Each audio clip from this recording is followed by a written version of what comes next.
Hello, Namaskar. This is Firstpost and you're watching Vantage with me, Palki Sharma.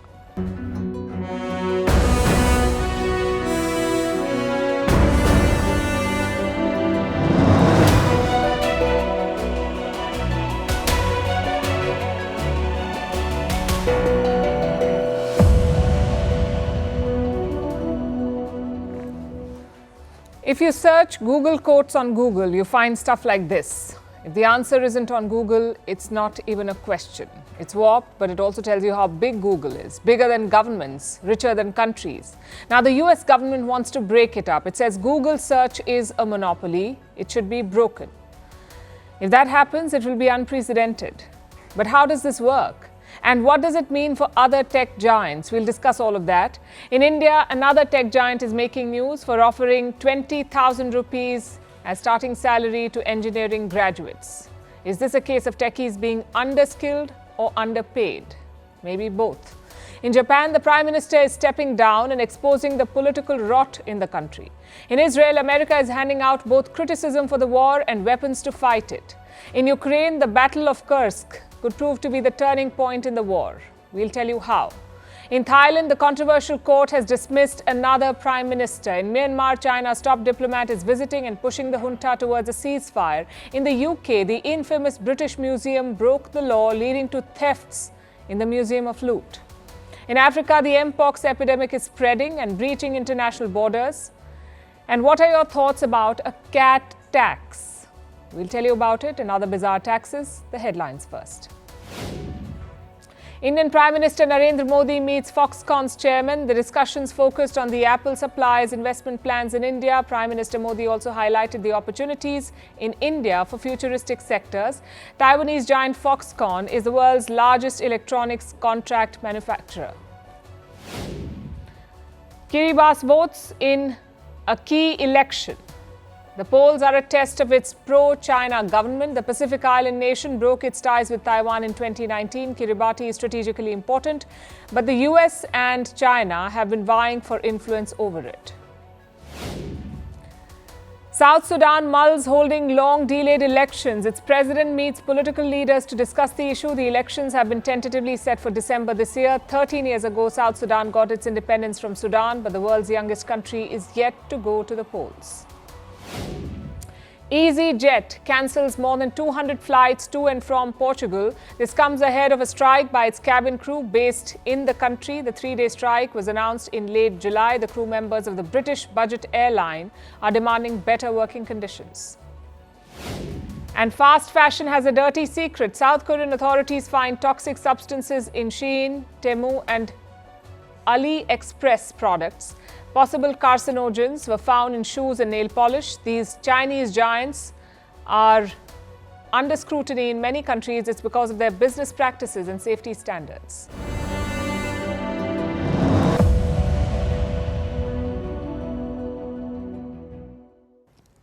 Our lead story tonight is about Google.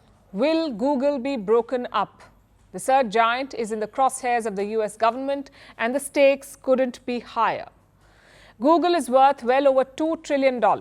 As of April this year, more than 2 billion people were using Google and its products. The company reaches every continent on this planet. It has more than 70 offices, 70 offices in 50 countries. By the end of 2023, Google had more than 180,000 employees. It is more powerful than governments and richer than many countries. Google has been among America's crown jewels. But now the US government feels that this company is too big to regulate, and they have a point. Wherever there is internet, there is Google. For a lot of people, internet means Google. It is the only search engine they use.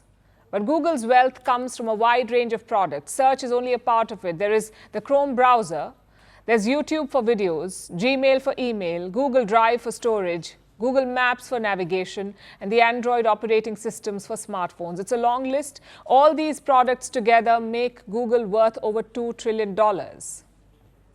So what happens if the company is broken up? Each of these products, Chrome, YouTube, Google Drive, Gmail, Maps, Android, they may be split from the parent company and siphoned into separate entities. That is one possibility. Business units like Android and the Chrome browser could be divested. Everything else remains as it is. But whatever is decided, Google will be hollowed out. Whichever way this goes, Google will be hollowed out. I know you have questions about this, like why is this happening? Why does the US government want to break up Google? It started with a lawsuit. Google was sued by the US government, by their Justice Department. They said Google is a monopoly and it is using all its power to control the market for search. How? By paying off other internet companies like Apple, the maker of iPhones. Google paid a lot of money to Apple to make sure that Google Search is the default search engine on its devices. So when you use an Apple product, when you pick up your iPhone or your iPad and you open the Safari browser to look for something, all its searches are directed to Google. Similarly, Google paid off Mozilla too. Mozilla makes the Firefox internet browser. So Google targeted Firefox to make sure that all the searches from Firefox came to Google.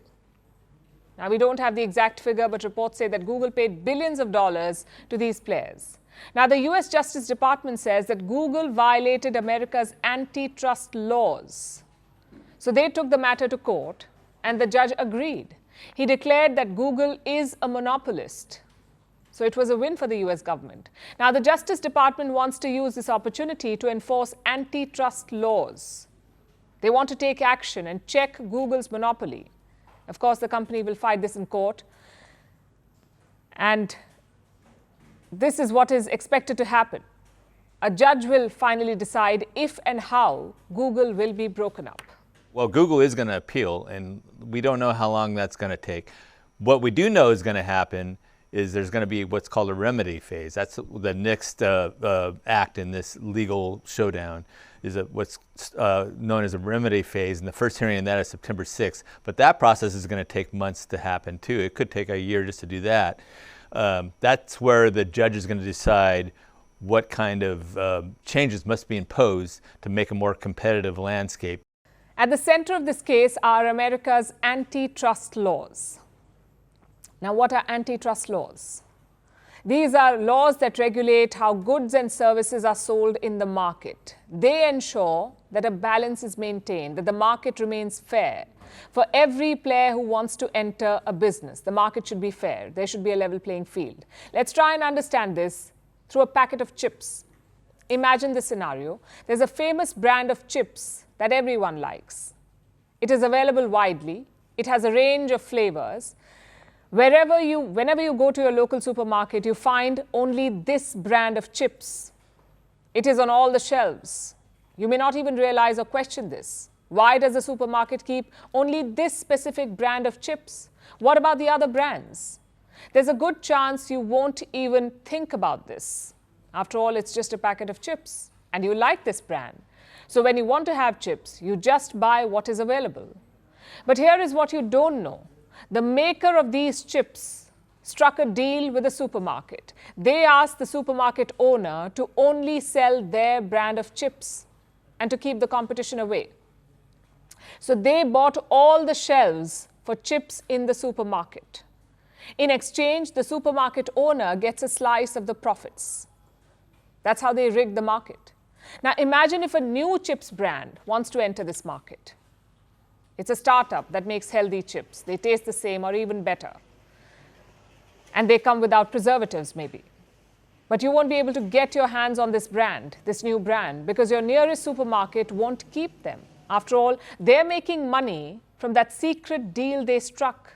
And this startup, this new company, doesn't have the money to outbid the big company. Such practices are more common than you would imagine. And that is why we need antitrust laws to make sure that everyone gets a fair chance to compete in an open market. More importantly, you, the customer, gets more choices. So Google, through its deals with Apple and Mozilla, tried to do something similar. It tried to make Google Search the default search engine.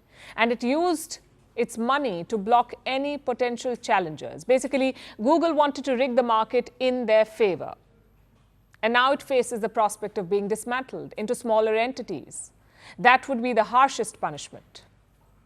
Of course, Google can challenge all of this in higher courts, and the US government may end up resorting to a less severe punishment. They could force Google to share more data with competitors. They could enforce measures to slow down Google. They could also make it easier for other companies to compete. Basically, the government will try to level the playing field. And this is very important. The world will be watching how this case unfolds. Also, other tech giants like Apple, they will be watching this. Apple is already facing a lawsuit over iPhones. This is about how the Apple ecosystem works. They don't allow rival apps or software to run on Apple devices. And as outlined in our complaint, we allege that Apple has consolidated its monopoly power, not by making its own products better, but by making other products worse. A guilty verdict against Google may have a bearing on the case against Apple too. And these cases could have a domino effect on the tech industry at large, especially the big players like Meta, the parent company of Facebook, and Microsoft and Amazon. Global regulators are challenging them. They want these companies to be broken up because they're too powerful. The case against Google could set the precedent they need to move forward.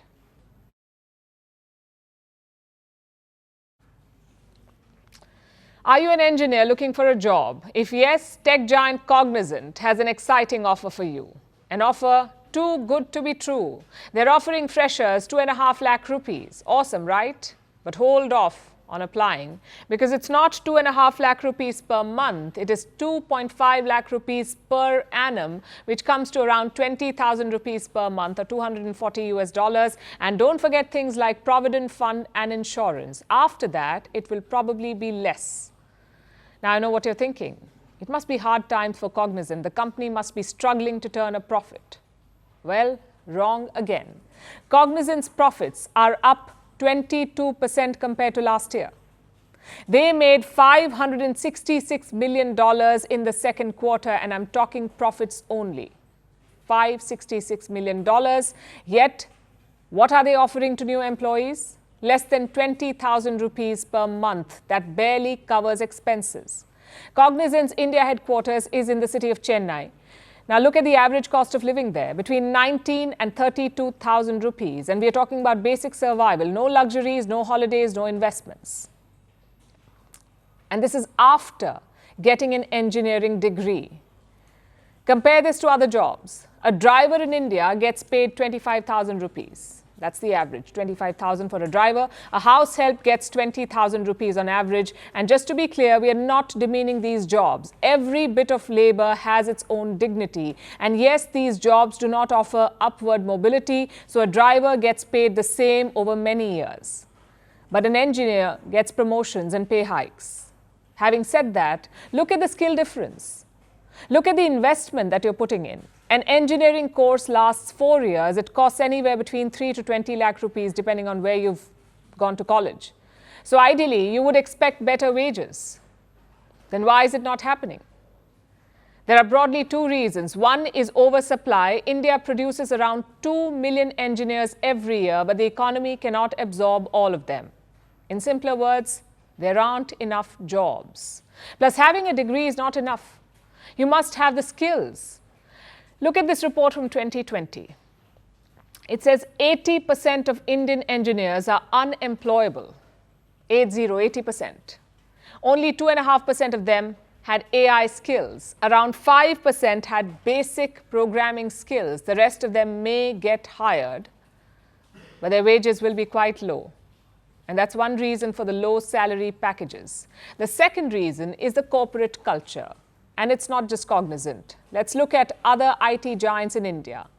TCS used to pay freshers around 3.2 lakh rupees in 2013.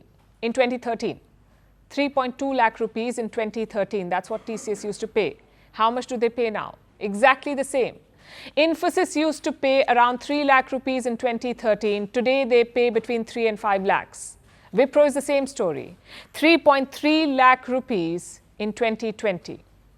3.5 lakh rupees in 2024. So wages haven't changed in a decade. The rupee's value has fallen, prices have gone up, rent has gone up, yet the salary remains the same. But that's not the case with the top bosses. Their story is very different. Cognizant CEO is the highest paid in India, the highest paid CEO in India. Last year, he took home around 186 crore rupees, which is more than $20 million. And why not? He's expanding the business in India. In fact, Cognizant opened a new campus in Hyderabad today. So the company is growing under his leadership, which is a good thing. The problem is the benefits do not trickle down. When profits rise, shareholders and top bosses jump in. But when profits fall, only the employees suffer. Some get laid off, others get salary cuts. Again, this problem is not limited to India. It's probably worse in Western countries. So the question is, what can we do about it? Some solutions must come from the government. If engineers lack certain skills, you must plug that, either with new skilling courses or changes in syllabus or new types of educational institutions. Take the IITs, for example. The first IIT was founded in the year 1950. The idea was to create a new class of leaders in technology, people who could build an independent India. And that bet paid off. Secondly, we need an attitude change. Demanding more salary is not a crime. It is not disloyalty. It is simply looking out for yourself. At the same time, we need to keep improving. A degree alone is not enough nowadays, evidently. You must keep upskilling. You must learn new things. If not, the world will leave you behind.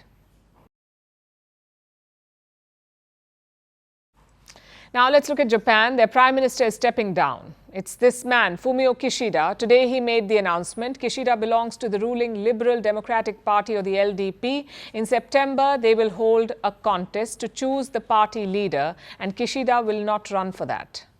The most obvious first step to show that the Liberal Democratic Party will change is for me to step aside. I will not run for the upcoming presidential election. I will continue to support the new leader who will be elected through the presidential election as a comrade.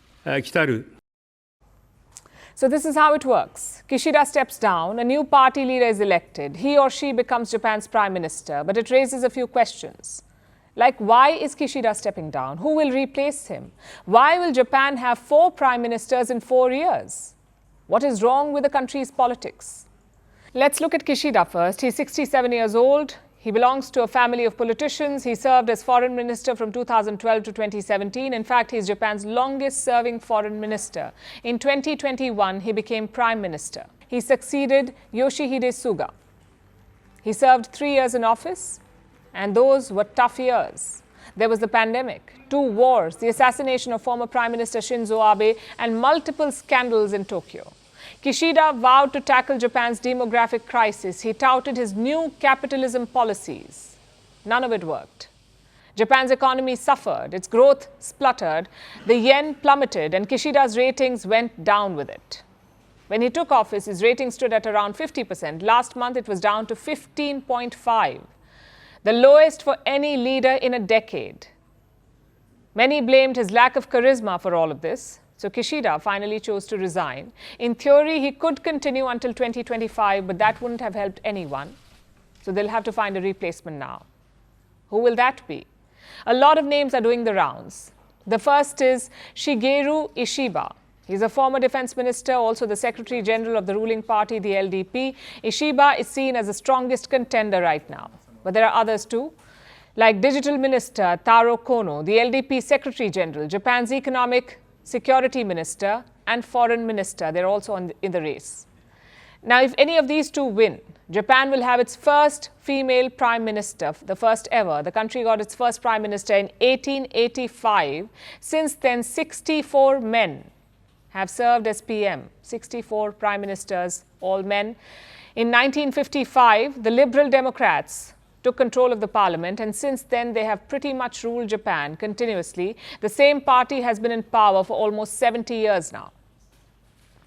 The LDP gave Japan its longest serving prime minister. That was Shinzo Abe. He ruled from 2012 to 2020. Now, 8 years may not sound like a long period of time, but in Japanese politics it is. Most of their prime ministers last less than 3 years. Fumio Kishida was in office for 35 months. He's Japan's 8th longest serving PM, so the bar is quite low. His predecessor, Suga, was in office for a year. And that tells you a thing or two about Japanese politics. The LDP may have ruled for decades, but people don't seem to trust the party anymore. There have been multiple scandals like the siphoning of campaign funds, corruption allegations, and the party is linked to fringe groups. Plus, there's discontent over Japan's declining population. The economy, like we said, is struggling, and the debt is rising. The problem is, none of this shows at the ballot box because Japan often has a low voter turnout and the opposition is quite weak. So despite all of these issues, the LDP sails through. It keeps winning elections. This time, though, the outcome may be different. Japan's political crisis is at a precipice. The LDP lost 3 by-elections in April. The general election is due next year in 2025, so it's a moment of reckoning for the ruling party. If the LDP does not clean up its act, it could lose control over a country it has ruled for 7 decades.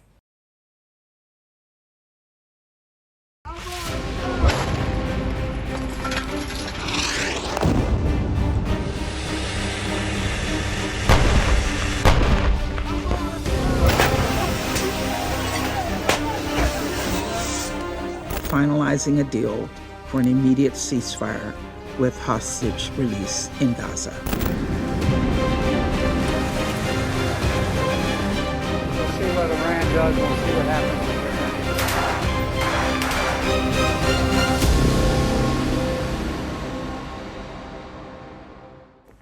It's the same old story in West Asia. The US asks Israel to de-escalate, then follows it up with a massive arms shipment. The latest one is worth $20 billion. We're talking about lethal weapons here. 50 F-15 fighter jets, advanced air-to-air missiles, 120mm tank ammunition and explosive mortars. It's the mother of all mixed signals. Washington keeps asking Israel to stop fighting, to sign a ceasefire with Hamas, yet they pump more and more weapons into Israel. This shipment will take time, though. The deliveries will be made over many years. The first cash is expected by 2026. But look at the timing. On Tuesday, Israel bombed Deir el-Balah. It's a city in central Gaza. It was hosting hundreds of Palestinian refugees. Just look at the destruction.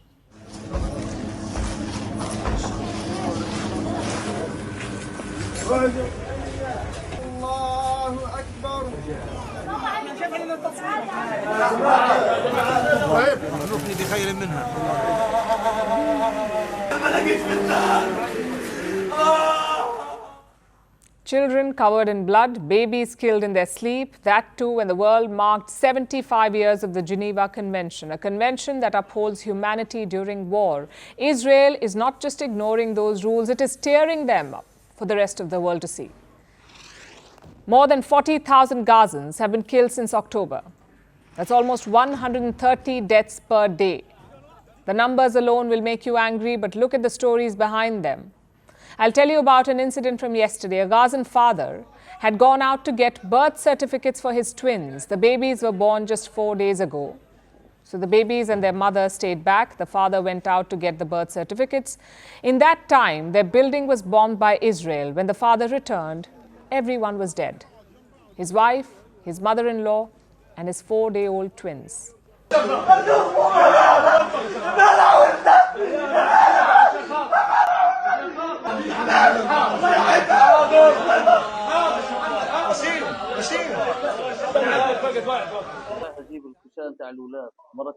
I went to get the birth certificates. I got 2 babies, twins.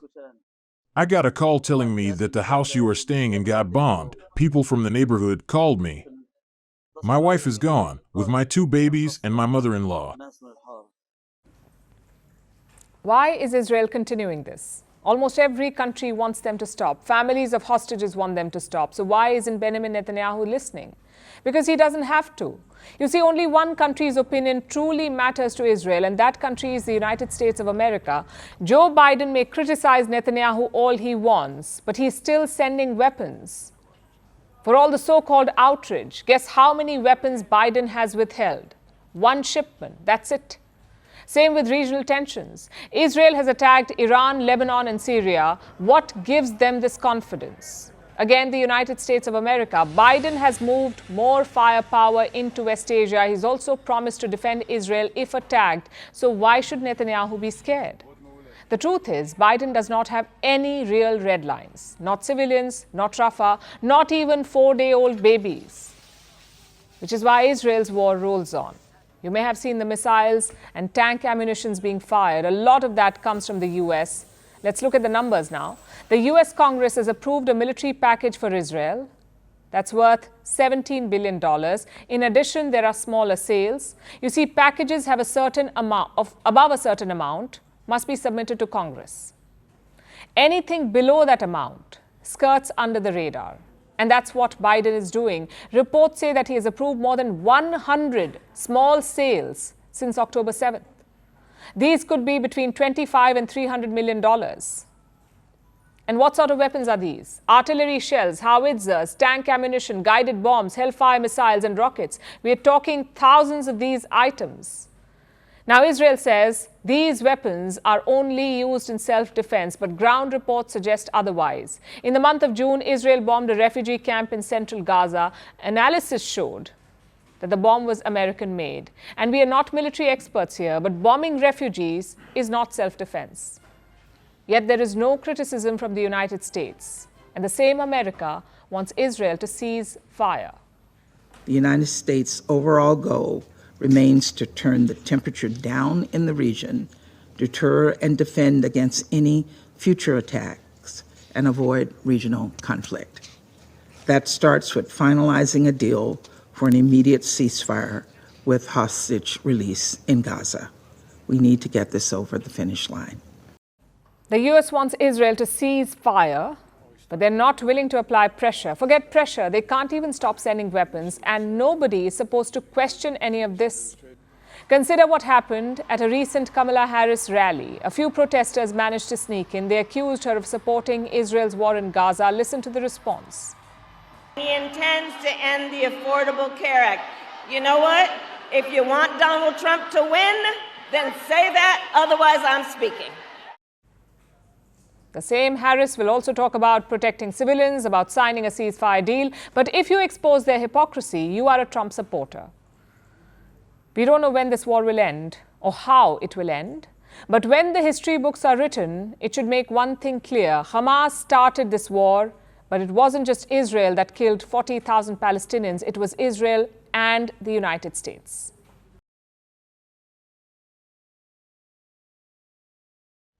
Now let's look at the other war, the Russia-Ukraine war. On Tuesday, Ukraine launched drone attacks on Russia. They fired at Kursk and other regions. Moscow took down 117 of these drones. But that isn't their biggest problem at the moment. Ukraine took control of Kursk on the 6th of August. 1 week later, they're still holding on to it. Russia is scrambling to respond. They haven't been able to stop the incursion. What does this mean for the war? Is the Battle of Kursk a turning point? Will Ukraine continue to hold on to Russian territory? Our next report tells you. It was the summer of 1943. Kursk was at the center of a major battle. Nazi and Soviet troops clashed. Both sides suffered casualties. But it was a turning point. The Soviets won the Battle of Kursk and ended Hitler's dream of conquering Russia. 80 years later, German tanks are back in Kursk. It's at the center of another battle, Russia versus Ukraine. On Wednesday, Moscow downed 117 Ukrainian drones. They fired into Kursk and other regions. Russia shot down the missiles. But some hit Russian military bases. Meanwhile, Ukrainian troops are advancing into the region, and President Zelensky has promised them all the help that's needed. Please have a look. If you're lacking something, we can deliver it to you. I understand that while our partners' packages are being handed over to us, it is not easy. But if there's a way to reinforce our troops at these sections, please pay attention to it. The offensive in Kursk began on August 6th. Ukrainian tanks rolled into the region. By August 8th, civilians were evacuated. Tens of thousands of them left their homes. Russian President Putin called it a major provocation. And by the 12th of August, Kyiv claimed it had captured 1,000 square kilometers of Russian territory. As of today, 74 settlements are under our control. There are ongoing battles along the entire front line. Despite the high intensity of combat activity, the situation is under our control. We are continuing with the operation. This is the biggest foreign incursion in Russia in decades. But Moscow has really struggled with its response. They used missiles and drones, hit the Ukrainian army with airstrikes, but nothing has worked. Ukrainian forces are still in control. So Kremlin tried to downplay any advances. Russian commanders say the Kursk front has stabilized. But that didn't stop Moscow from raising the issue at the UNSC. They go on repeating that Ukraine has the legal right to defend itself, while referencing the attacks on civilians in the Kursk region. Ukraine has launched raids into Russia before, but this is different. Kyiv maintains that even after a week, it still controls a large part of Kursk. So the question is, what will it do with it? Rolling into Kursk was a gamble for Ukraine. Its foreign ministry says it doesn't want to permanently hold on to the territory. But right now it has two options. It can hold the Kursk region and bargain for territory that it has lost to Moscow. But that could be difficult, given it may have to face the might of the full Russian war machine. The other option is retreating, but that may be seen as pointless by many. Either way, Ukraine has a choice to make. The 1943 Battle of Kursk helped end the Second World War. Will the 2024 one become a turning point in the Russia-Ukraine war? Our next story is from Thailand. It's a country in Southeast Asia. It's the second largest economy in the region, thanks in large part to its tourism industry. Thailand is also home to about 70 million people, making it a major regional player. But this critical Southeast Asian power is facing political turmoil. Today, Thailand's Prime Minister was ousted. His name is Srettha Thavisin. He became Prime Minister last August. He was just about to complete 1 year in charge, but before he could, he was kicked out.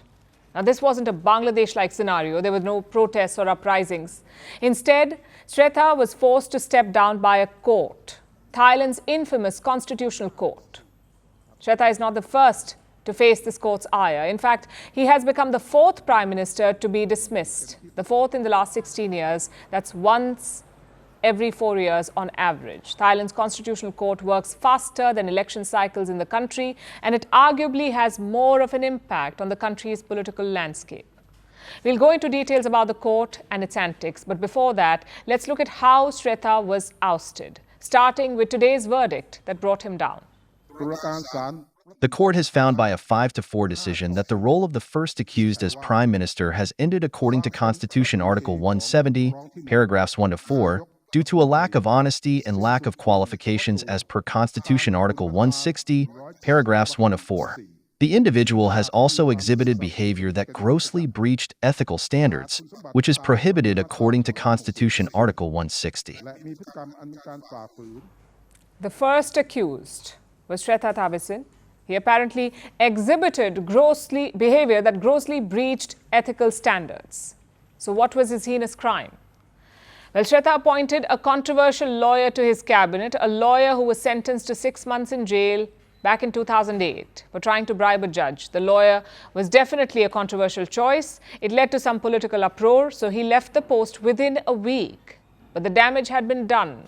Some of Prime Minister Srettha's rivals took advantage of this controversy. They filed a complaint with Thailand's constitutional court and let the court work its dark magic. Now, less than 3 months later, the Prime Minister has been dismissed. I respect the decision of the Constitutional Court, but I want to affirm that throughout my 1 year or almost a year tenure as Prime Minister, I have tried to do everything correctly. I am saddened by the fact that I am seen as a Prime Minister without morality, which I affirm I am not such a person. But when the judiciary has made a decision, I have to accept it. Now, some of you might think that this was a good thing, Thailand's court taking a no-nonsense approach and ousting a corrupt prime minister. Well, before you start showering praise, Let's look at this court's track record. I mentioned that it has ousted 4 prime ministers in all. All of them were from the same political party, Shretha's party. It's called the Pheu Thai Party. That's its name now, but it has undergone a number of name changes over the years because it keeps getting dissolved by the courts. The party keeps getting dissolved by the courts. This fate is not unique to the Pheu Thai Party. Another party has also experienced it, and it happened just last week. It was the Move Forward Party. This is the party that technically won Thailand's last election. But the same party was dissolved last week, and its top leaders were barred from politics by the very same constitutional court. Now, if you start tracking this court's actions, a pattern appears. Every populist party in Thailand, every pro-democracy political outfit in the country somehow gets disqualified by Thailand's constitutional court. But the same court seems fine with military coups. It has no problem with dictatorships. The court even allows the dictators to transition into prime ministers and then breach Thailand's term limits. But whenever there's a popular, democratically elected party, suddenly the Thai court is all business. And there's a reason for this. You see, Thailand has experienced more coups than any other country in modern history. The Thai military has always held the reins of power, often with backing from the country's monarchy. And this military royalist nexus is loath to give away any real control. That's why every so often we see political instability in Thailand in the form of judicial crackdown or outright coups. Thailand's military always keeps political parties on the back foot, preventing any meaningful change in the country. Shretha is the latest prime minister to get outmaneuvered. Now, his party will scramble to find a replacement from a very limited pool. Prime ministerial options are limited in Thailand to a list of people declared before the last election. So Shretha was one of the Pheu Thai Party's 3 nominees. Now they have 2 people left. All other potential prime ministers are backed by Thailand's military. Thai politics basically is a game of endurance, where the military and the courts bide their time waiting for a chance to strike. Shretha messed up, and now he has been ousted. So who will be the next contender in Thailand's Game of Thrones? We'll be watching.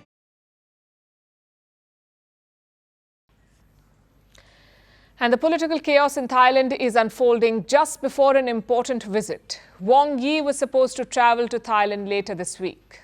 That's China's foreign minister. He is on a tour of Southeast Asia. He started today with Myanmar. Wang Yi is meeting the top military leadership in Myanmar.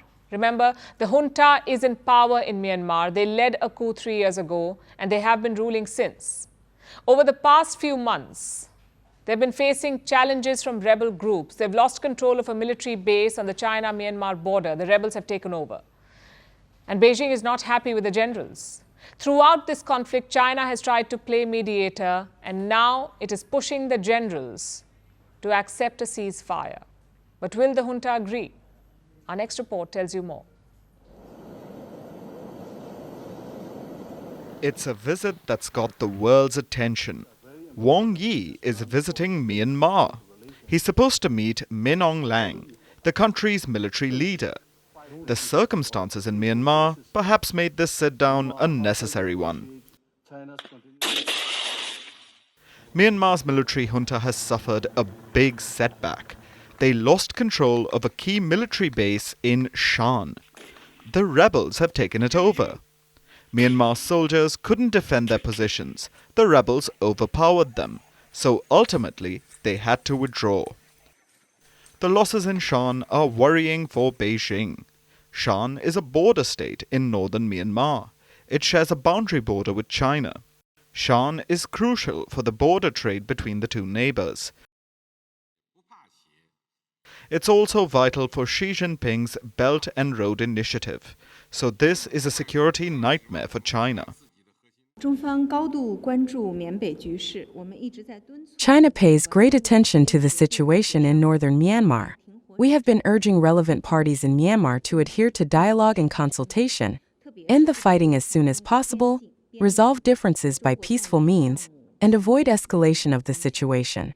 In particular, they must not endanger the Chinese border, border residents, and companies and personnel of Chinese projects in Myanmar. Myanmar's military junta has been trying to secure Beijing's support to fight the rebels. In return, the generals have offered economic concessions, like the Myitson Dam project. It was suspended more than 10 years ago.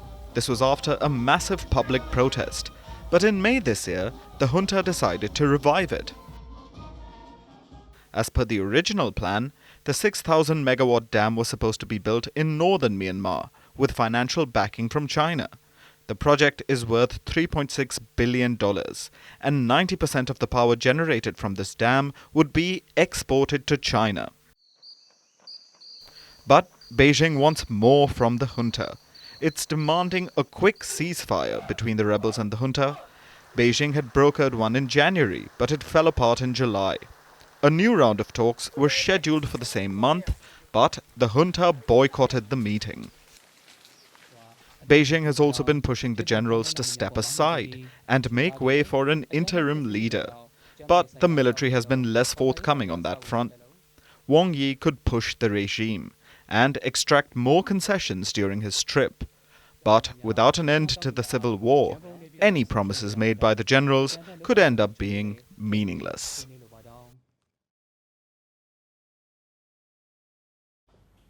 Our next story is from the UK. It's about the British Museum, the world's largest hoard of stolen artifacts, which is shamelessly on display in central London. Now, some of you might remember what happened last year. The British Museum made this announcement. It admitted to the world that some of its loot had been stolen. Irony aside, the news shocked the world. We realized that our stolen heritage was now lost. About 2,000 priceless artifacts were gone, 1,500 had been stolen, parts of 350 artifacts had been removed, and about 140 were still in the museum, but they were damaged. The news led to outrage across the globe. What had the British looters told us? What was their justification for keeping our priceless treasures?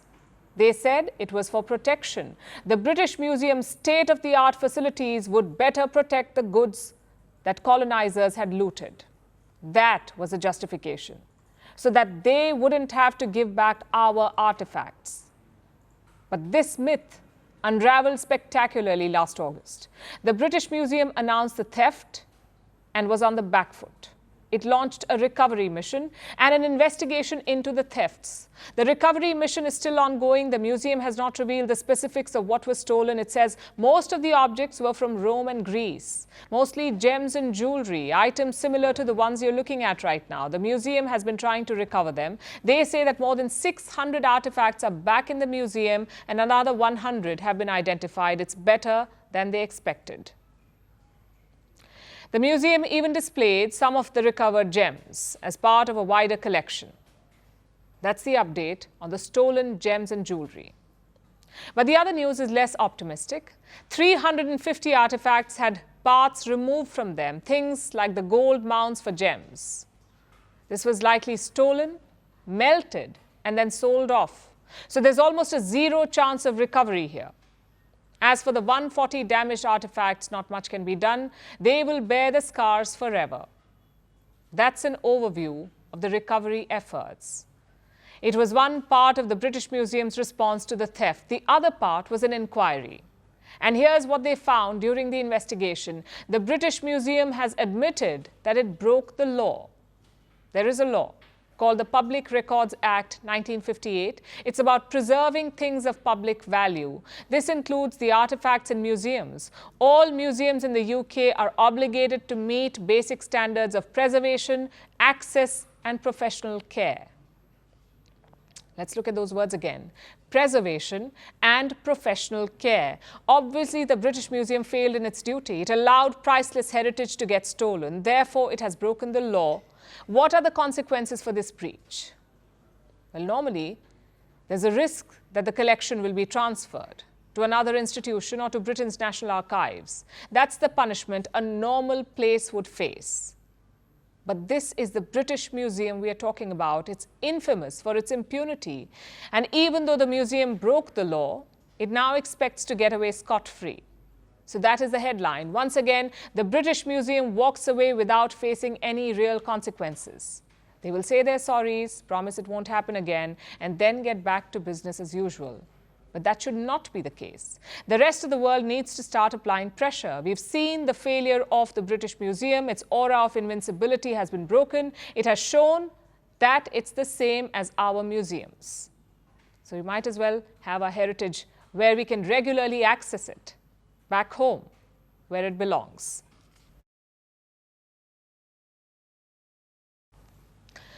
Our next story tonight comes from Africa. The continent has declared a public health emergency over Mpox. This is a highly infectious disease. It was once called monkeypox. If left untreated, Mpox can be deadly, and Africa knows it. Since the beginning of this year, more than 14,000 cases and more than 500 deaths have been recorded in the continent. 96% of these cases come from a single country, the Democratic Republic of Congo.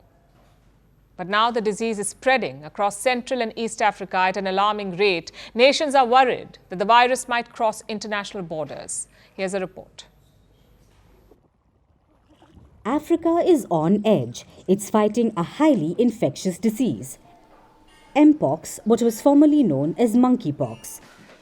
The African Union has declared a public health emergency. I declare with a heavy heart, but with an unyielding commitment to our people, to our African citizens, we declare Mpox as public health emergency of continental security in Africa.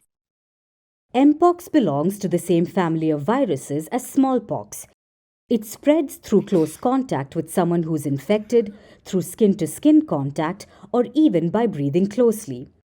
This could be from animals to humans or between people. Mpox usually has mild symptoms like fever and muscle aches, which is why it can go unidentified. But the clearest and most severe symptom of Mpox is this: lesions all over the body. If left untreated, Mpox can be deadly. So far, 2 main strains of the virus are known to exist.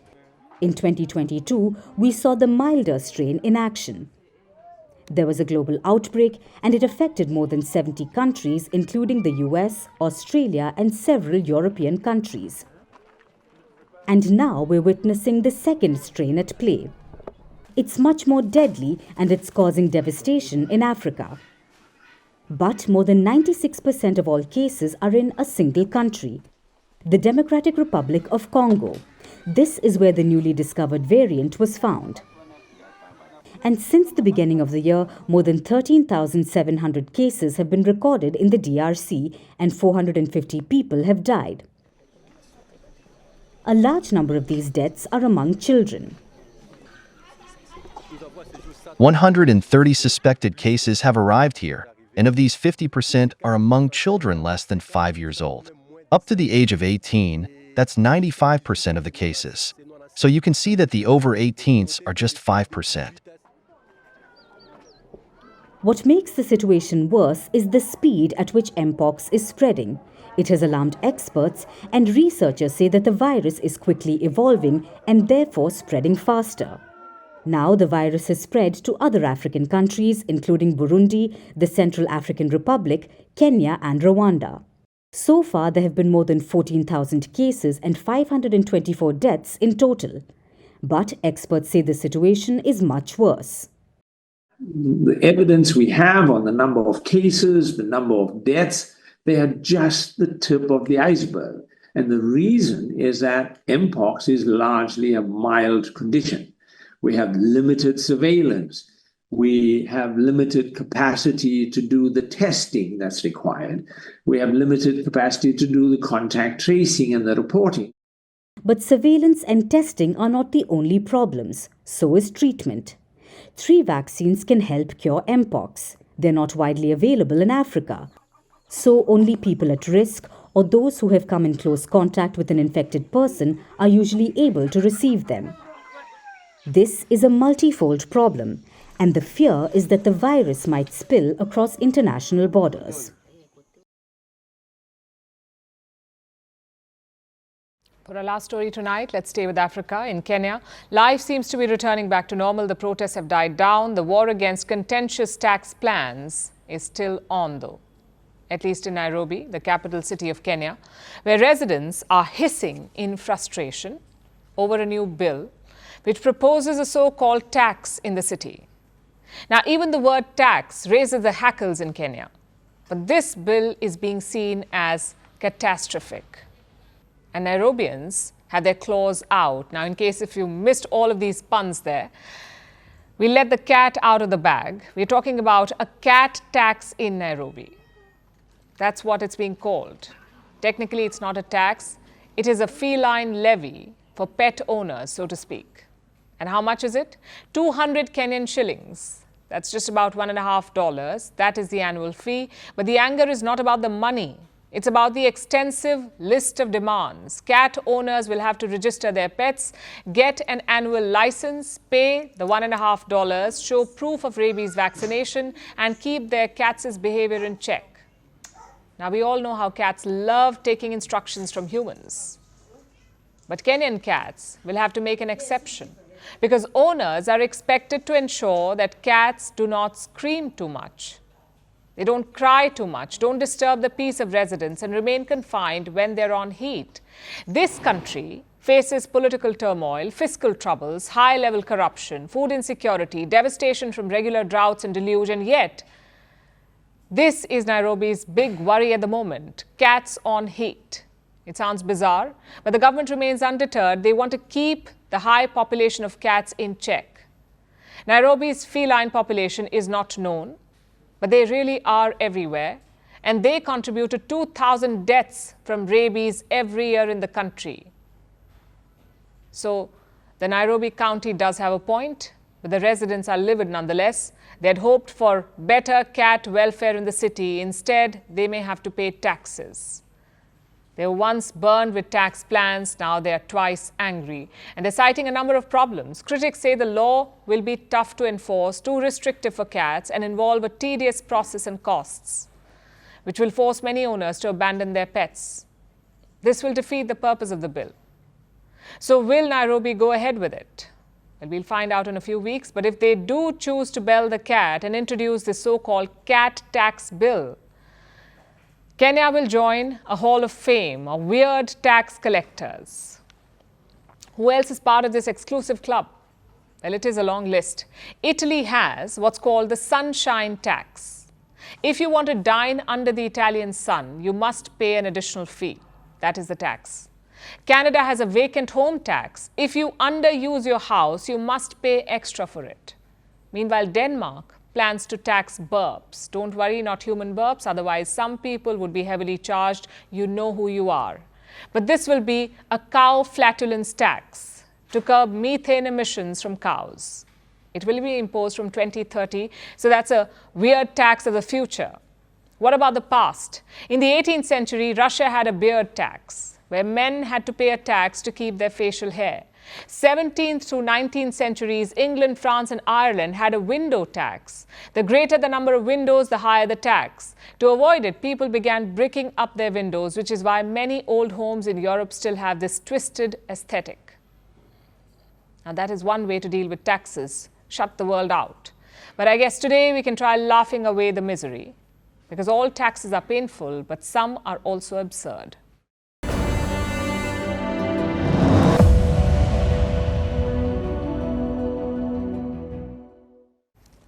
Pakistan's freshly minted Olympic champion is back home. I'm talking about Arshad Nadeem, gold medalist in the men's javelin throw. It's a new feeling for Pakistan because their last gold medal was 40 years ago. So an entire generation is experiencing this for the first time, and it shows in their response. Nadeem has been smothered by engagements since last week. He's either getting cash rewards or meeting the Prime Minister or receiving gifts from businessmen. But some of it hasn't gone to plan. Like when Nadeem recorded a statement for Pakistan's Independence Day, which is today. His message was great, but someone was snoring in the background, quite loudly too. Of course, internet is having a field day with it. But we say ignore the noise, both literally and figuratively. Gold medalist from Pakistan Arshad Nadeem. Meanwhile,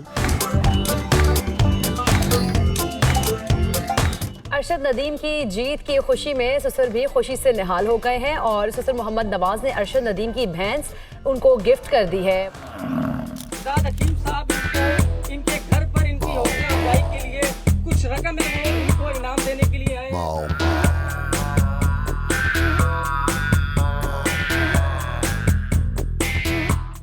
Congratulations. Thank you.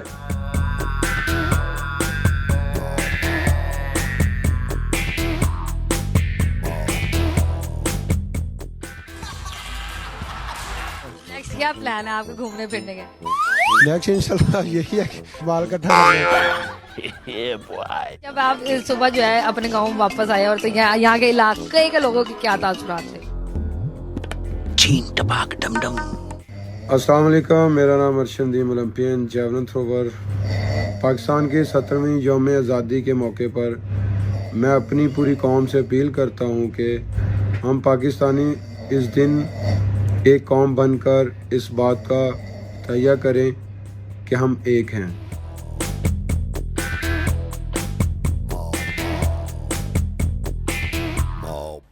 Now it's time for Vantage Shots, images that tell the story.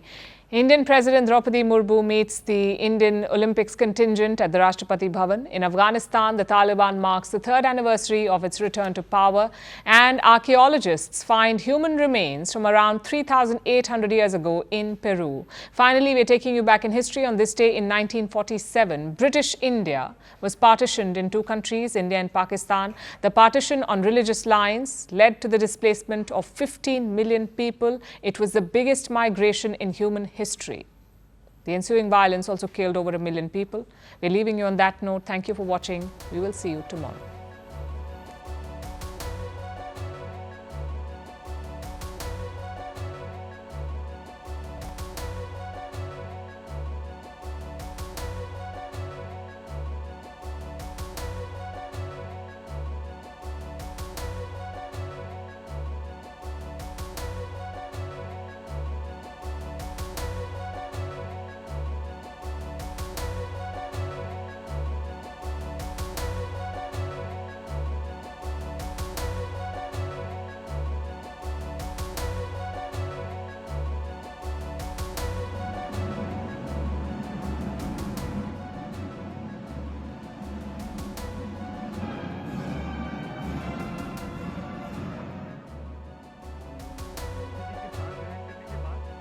खेल सचिव सबसे पहले, उसके बाद प्रथम रो में बैठे हुए 9 प्रस्थान कर सकते हैं। आप सभी से अनुरोध है, बट फिर भी फाइनल के लिए क्वालिफाई नहीं कर पाया। But طول أقوام أو أفغانان سر متحد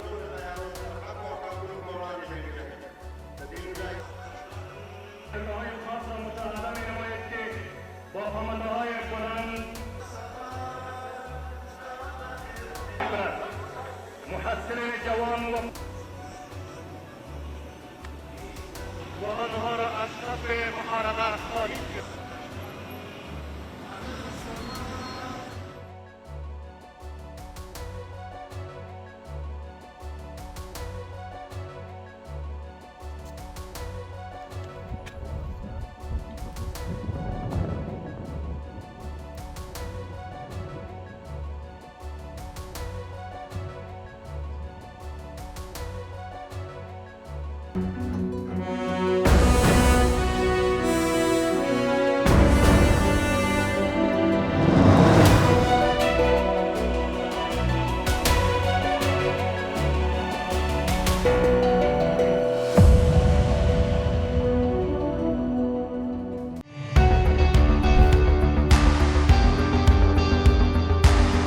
Across continents, one powerful news source.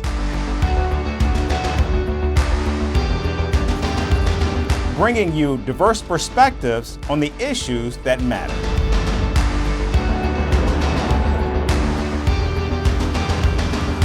We go beyond the boundaries to give you that little extra about every sporting moment.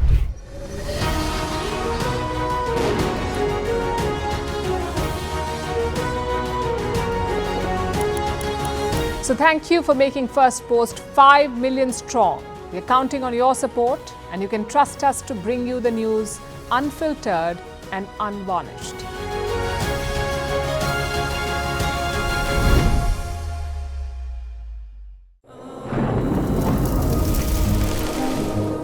Climate change is on our doorstep. It's time for a revolution to take root. And it starts with 1.4 billion Indians. It starts with one tree for humanity, one tree for Mother Earth, one tree for a future. Project One Tree, a News 18 network initiative.